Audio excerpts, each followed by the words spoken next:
B Tech app download করবেন।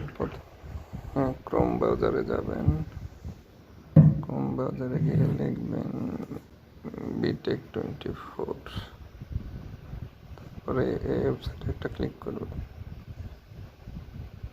তারপরে এই যে দেখতে পাচ্ছেন ডাউনলোড অ্যাপ, এই ডাউনলোড অ্যাপে ক্লিক করবেন।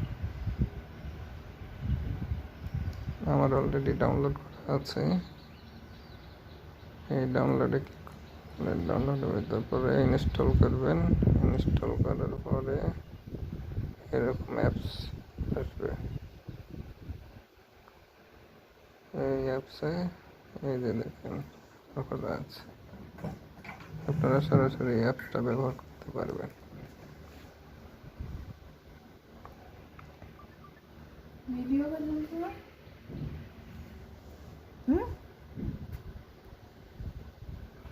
যে এরকম অ্যাপস আসবে, আপনারা অ্যাপসও ব্যবহার করতে পারবেন।